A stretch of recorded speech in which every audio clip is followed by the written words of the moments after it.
Tubers, family and friends. Here coming to you here from the Golden Palace in northwestern Mindanao, Philippines.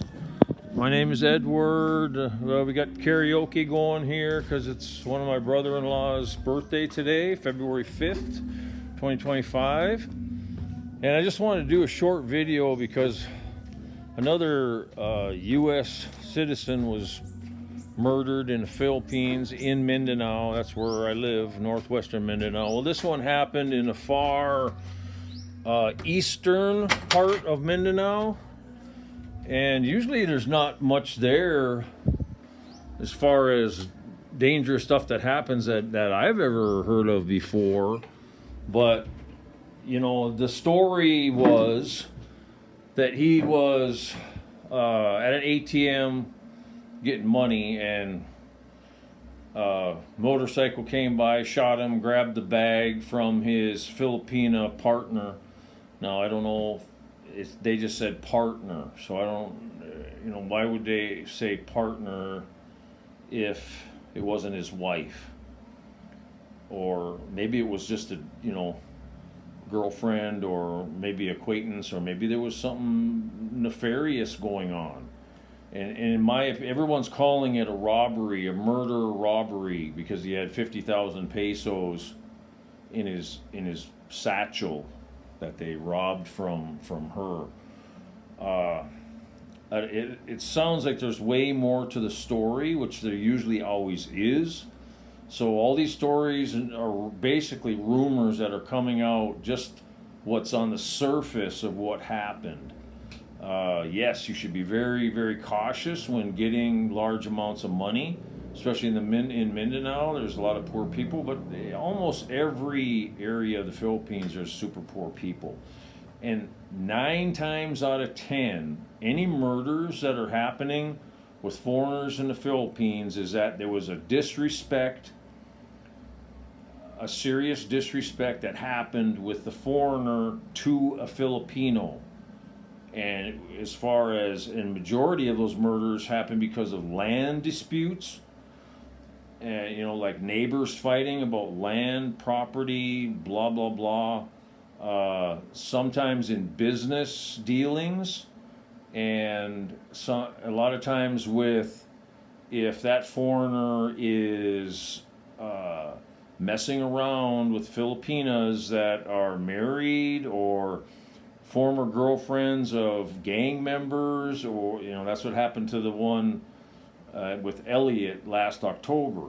He was with a Muslim former girlfriend of a gang member, and plus he was doing money loan sharking. I mean, he was in all kinds of bad activities. That U.S. guy, young, stupid young man, right?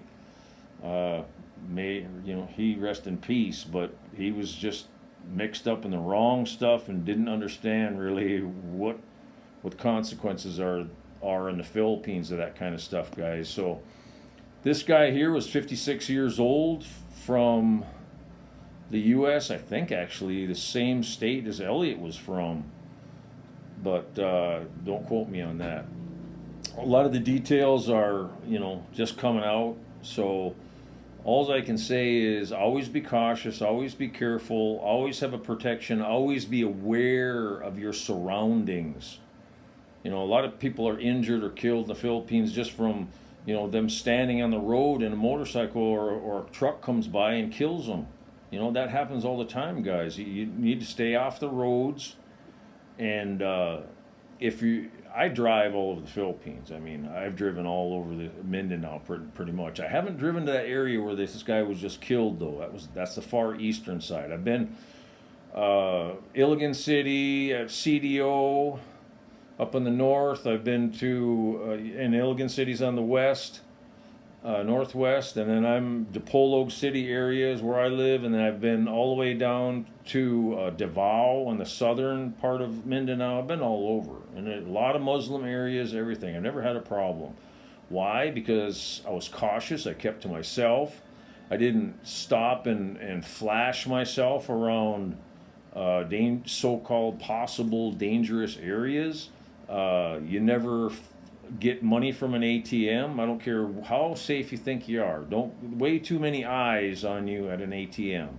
And these El Mulur or Palawan where you get remittances, they make you. No, they don't make you, but they suggest that you count the money that they give you. But if you count the money that they give you, and there's other people in the remittance store, their eyes are going to be on you. So I think that's foolish. Just take your whatever envelope they're giving, make them put it in an envelope so it's not open money, especially if it's anything above 50,000 pesos, and slip it into your purse, slip it into your bag, your backpack, whatever it is, as fast as you can without anyone seeing it. I mean, those are just the common sense realities that you should always practice, guys. But honestly, I don't think that this was a plain robbery murder. I really don't. It just rarely happens. There's usually a grudge of something else going on, like the things I mentioned, guys. So anyways, don't let your guard down. And like I say, a lot of it's fear mongering, and a lot of it's because the U.S. guy is doing something wrong as far as the culture goes in the U.S., mainly disrespecting other people. Like I say, I almost every day walk through our barangay 2 miles, through our barangay, through the jungle, right? With only thing on me is a machete. And I've never had a problem, guys. Today I saw a woman way out in the jungle, right? It kind of startled me when I saw her, and it was just a woman picking vegetation in the jungle for food for on her table, because that's what you can do here in the jungle. It grows everywhere for free, and you just go out and pick what you want, and then you go home and cook it for your family. And I bumped into her, and oh, good morning. And she said, oh, smiled, good morning back to me. I mean, Jesus commands, love thy neighbor. Just keep that in mind, guys, and don't disrespect or piss off people. So, because you're going to pay the consequences of it, especially here in the Philippines. That's just the way it is. So anyways, take care, guys. Just be careful out there. Love you, and God bless. Bye-bye.